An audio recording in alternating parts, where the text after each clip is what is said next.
लेकिन दोस्तों इनसाइड में मौजूद फकर में खुशामदीद है। जनाब पंजाब के अंदर भी फौज को तलब कर लिया गया है और आर्टिकल 245 के निफाज का बाज़ाब्ता तौर पर नोटिफिकेशन भी जारी कर दिया गया है। मौजूदा हालात में इस्लामाबाद के बाद पंजाब में फौज की तलबी ये इस बात की तरफ इशारा कर रही है जनाब कि there is something fishy fishy, कुछ नई खिचड़ी है जो पकने जा रही है और कुछ ऐसी खिचड़ी है जिसके लिए फौज की ताकत को इस्तेमाल करना सिविलियन सेटअप के लिए कुछ ज्यादा जरूरी हो रहा है। और अगर हम मौजूदा हालात में हुकूमती इकदामात और उन हुकूमती इकदामात के कुछ चीरिदा पहलुओं पर नजर दौड़ाएं तो हमारे सामने जो पिक्चर है वो जरा कुछ थोड़ी सी साफ होती हुई नजर आ रही है। हत्ता कि ये जो नोटिफिकेशन वफाक के अंदर फौज को तलब करने के हवाले से जारी किया गया था और जो पंजाब में जारी किया गया है उसका अक्स आप इस वक्त अपनी स्क्रीन में देख सकते हैं। इस नोटिफिकेशन के अंदर जो पंजाब के अंदर आर्टिकल 245 नाफज करते हुए जारी किया गया है उसमें इस बात की वजाहत की गई है कि फौज को अमनो अमान के लिए तलब किया गया है। फौज जो है वो SCO कॉन्फ्रेंस के लिए अमनो अमान को बरकरार रखेगी। फौज के लिए जरूरी है कि वो एयरपोर्ट्स और मेन मरकजी रास्ते जिनमें GT रोड, मोटरवेज और वो तमाम रास्ते जो शहरों के अंदर मुख्तलिफ मुकामात को एक दूसरे के साथ कनेक्ट करते हैं वहां पर हिफाजती इंतजामात को यकीनी बनाएगी और इन शाहराहों का कंट्रोल संभालेगी। इसके साथ साथ ये जो नोटिफिकेशन है वो ये भी उसके अंदर वजाहत की गई है कि फौज अमनो अमान को बरकरार रखेगी और मौके पर सूरत हाल के मुताबिक इकदामात कर दिया जाएगा। इस नोटिफिकेशन के अंदर इस बात की भी वजाहत की गई है कि दुश्मन अनासर हजूम या फसादियों, हमले या धमकियों पर उकसाने की कोशिश पर फौज कार्रवाई कर सकेगी। इसके साथ साथ इस बात का जिक्र भी इसी नोटिफिकेशन में किया गया है कि मुसल्लह अफवाज सिविल इदारों से किसी भी हमले या धमकी या किसी भी खतरे के हवाले से इंफॉर्मेशन हासिल कर सकेगी। और सबसे इंपॉर्टेंट नुक्ता जो मेरी नज़र में इस नोटिफिकेशन के अंदर मौजूद है कि फौज को वो तमाम इकदामात करने की इजाज़त होगी जो दुश्मन के हवाले से किए जा सकते हैं। मेरा ख्याल ये है कि मुझे इस सारे नोटिफिकेशन के अंदर ये जो दो जुमले हैं ये सबसे ज्यादा अहमियत के हामिल हैं। अगर आप गौर करें तो इस वक्त इस्लामाबाद की सिचुएशन में फौज की मूवमेंट भी बहुत ही ज्यादा अहमियत की हामिल है। खबर ये आई है कि फौज ने शाहराह दस्तूर यानी शाहराह दस्तूर का कंट्रोल संभाल लिया है। फौज ने ब्लू एरिया और शाहराह श्रीनगर का कंट्रोल संभाल लिया है और इसके अंदर यह जो शाहराह श्रीनगर है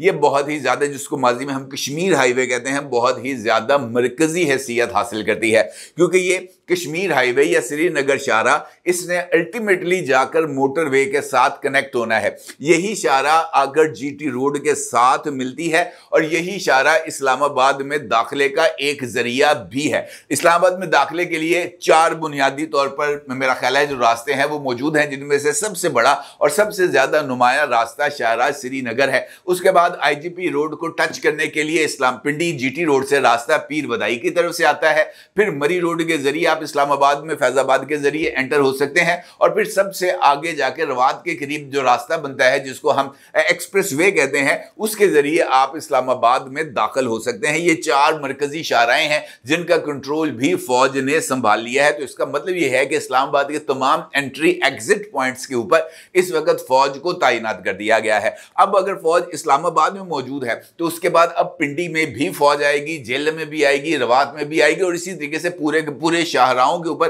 पूरे के पूरे मुल्क में फौज को तैनात किया गया है। और इसके लिए जो टाइम फ्रेम रखा गया है वो 17 अक्टूबर तक रखा गया है। अब एक जानिब ये बात तो बड़ी वजाहत के साथ सामने आ रही है कि ये जो सारे इकदामात हैं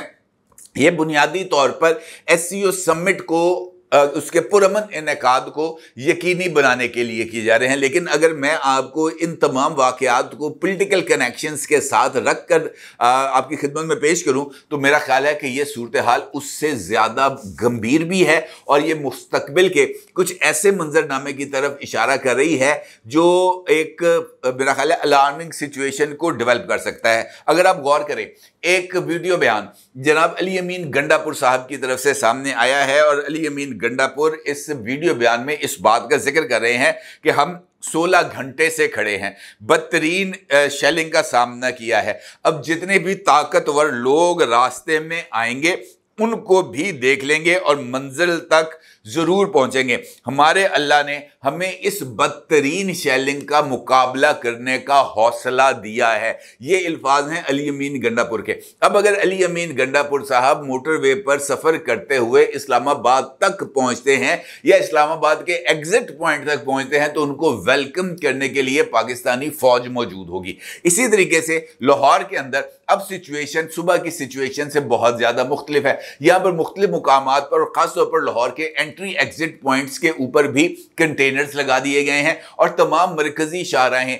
जिनका रास्ता मीनार पाकिस्तान की तरफ जाता है उनको भी डिस्कनेक्ट कर दिया गया है दीगर शाहराहों से। तो ये एक इमरजेंसी लाइक सिचुएशन बनती है। अगर मैं आपसे ये कहूं कि पंजाब पुलिस इन तमाम जो इकदाम हैं उनसे निपटने के लिए काफी है और पंजाब पुलिस को लाठी चार्ज का भी अच्छा खासा तजर्बा है, पंजाब पुलिस को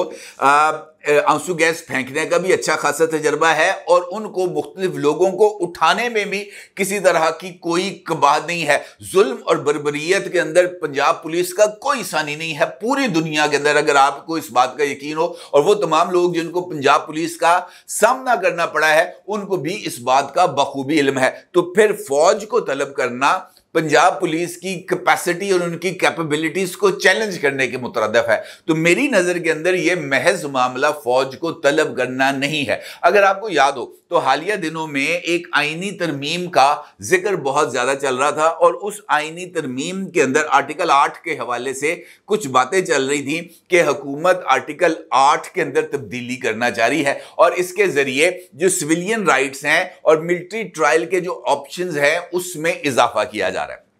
अब अगर एससीओ कॉन्फ्रेंस हो रही है और एससीओ कॉन्फ्रेंस 14 अक्टूबर से शुरू होने जा रही है तो अभी एससीओ कॉन्फ्रेंस के अंदर इनेकाद में कुछ टाइम बाकी है और इस हवाले से मौलाना फजलुर रहमान साहब ने पेशावर में मीडिया टॉक करते हुए इस बात का इजहार किया था कि हुकूमत जल्दबाजी के अंदर आईनी तरमीम करने जा रही है और अब ये जो आर्टिकल 63A की तशरीह के हवाले से जो फैसला कालेदम किया गया है बंदियाली कोर्ट का, इसने भी कुछ मामला हुकूमत के लिए आसान कर दिया है क्योंकि इस वक्त 41 अरकान कौमी असम्बली मादर पिदर आज़ाद हैं और अगर वो हुकूमती ईमा पर या किसी भी चक्कर के अंदर इस आईनी तरमीम के हक में वोट दे देते हैं तो ना वो डीसीट होंगे और ना ही उनके खिलाफ किसी तरह की कोई कार्रवाई की जा सकेगी। लिहाजा ये हुकूमत के पास हाई टाइम है कि फौज मौजूद है मुजाहिरीन को कुचलने के लिए, उनके पास तमाम तर इख्तियारात मौजूद हैं और इस चक्कर के अंदर अगर आईनी तरमीम पास हो जाए क्योंकि हुकूमत इस वक्त नंबर्स गेम के अंदर अगर मौलाना फजलुर रहमान साहब की उनको सपोर्ट हासिल नहीं होती तो कौमी असम्बली में उनके पास 7 लोगों की कमी है, 7 वोट उनको दरकार हैं और इसी के लिए मुख्तलिफ लोगों के साथ ना सिर्फ राब्ते हो चुके हैं बल्कि कई लोगों ने उनको जो है ना यस ओके का सिंबल भी दिया है। 5 अरकाने सेनेट की उनको जरूरत है और 5 अरकाने सेनेट का वोट मिलने के बाद सेनेट और कौमी असम्बली दोनों से आईनी तरमीम मंजूर हो जाएगी। अब इस आईनी तरमीम के अंदर एक जानिब तो आईनी कॉन्स्टिट्यूशनल कोर्ट का क़याम है, जजेस की अपॉइंटमेंट के तरीक़ाकार में तब्दीली है और उसके साथ साथ ये जो मिलिट्री कोर्ट्स है या सिविलियंस का मिलिट्री ट्रायल है इसको कॉन्स्टिट्यूशनल प्रोटेक्शन हासिल हो जाएगी इस आईनी तरमीम के जरिए। लिहाजा वो तमाम लोग जो 9 मई के वाक़यात में फौज को मतलूब थे, वो तमाम लोग जो 9 मई के वाक़यात में मुलव्वस थे, इसी सारे चक्कर के अंदर यानी 17 अक्टूबर से पहले उनको कस्टडी में लेने का मेरा ख्याल है कि इस तरह की कोई सिचुएशन बन रही है ताकि वो लोग, क्योंकि अगर मैं आपसे ये कहूँ कि 9 मई के वाक़यात के हवाले से जो एक प्रेशर है वो बहुत ज़्यादा बिल्ड हो चुका है और अगर मैं आपसे ये कहूँ कि मुख्तलिफ सिविलियंस की तरफ से भी और मुख्तलिफ मीडिया के ऊपर भी ये बात अब बहुत ही ज़्यादा चर्चा में आ गई है, बहुत ही ज़्यादा इसके ऊपर गुफ्तगू हो रही है कि जनाब 9 मई के वाक़यात पर अगर उस वक़्त प्रॉपर्ली कार्रवाई कर ली जाती तो आज हमें इंतशार की ये कैफियत देखना ना पड़ती जिसके नतीजे में पूरे पंजाब का मतलब पंजाब में फौज आने का मतलब यह है कि आधे पाकिस्तान में फौज आ गई है। पंजाब के अंदर फौज आने का मतलब यह है कि पाकिस्तान का सबसे बड़ा सूबा जिसकी नेशनल असेंबली में रिप्रेजेंटेशन सबसे ज्यादा है और पंजाब से वोट लिए बगैर, पंजाब को जीते बगैर कोई भी पार्टी मसनदे इक्तदार पे नहीं बैठ सकती, और मसनदे इक्तदार पर होते हुए, पंजाब की पार्टी होते हुए पंजाब में फौज तलब करना, ये कोई बहुत जो है ना दिल गुर्दे का काम है जो हो गया है। अब पंजाब में फौज आने के बाद ये जो एक प्लान बनाया गया था पाकिस्तान तहरीक इंसाफ की तरफ से कि जनाब हमने प्रेशर लाइक सिचुएशन को डेवलप करना है, गवर्नमेंट की तरफ से उस प्रेशर लाइक सिचुएशन को हैंडल खुद करने की बजाय फोर्सेस को आगे करना, ये भी कुछ ज्यादा दानिशमंदाना इकदाम नहीं है। अलबत्ता ये बात तय है कि ये 17 अक्टूबर तक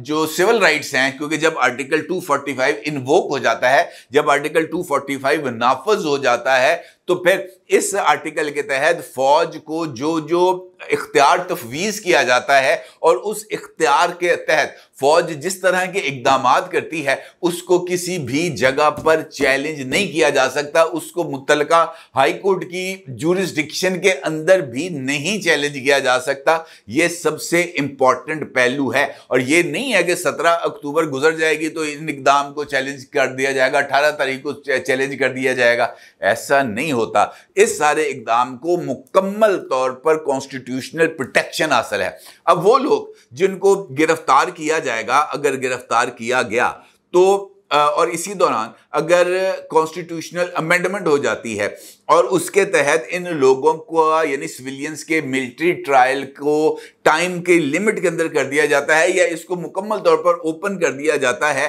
तो वो तमाम लोग जिनको गिरफ्तार किया जाएगा उनको फौरी तौर पर मिलिट्री कोर्ट्स के हवाले कर दिया जाएगा। और यही मेरा ख्याल है कि इस सारे मामले के सबसे इंपॉर्टेंट पॉइंट है जिसको मद्देनजर रखना चाहिए। एहतजाज आज हो जाएगा, कल हो जाएगा, आखिरकार एहतजाज ने 2-3 दिन के अंदर खत्म होना है, लेकिन इस एहतजाज के अंदर फौज का पंजाब के अंदर और फौज का इस्लामाबाद में मौजूद होना ये इस बात की तरफ इशारा कर रहा है कि असल में खेल कुछ और है। हाथी के दांत हैं खाने के और दिखाने के और देखना यह है कि ये हाथी के दांत असल में बाहर कब आएंगे और ये जो सही उक्ता है ये कब खुलेगा। और इसके लिए मुझे ऐसे लगता है कि हमें कुछ ज्यादा इंतजार नहीं करना पड़ेगा। अपनी राय का जरूर इजहार कीजिएगा। आपको बहुत शुक्रिया। अल्लाह हाफिज।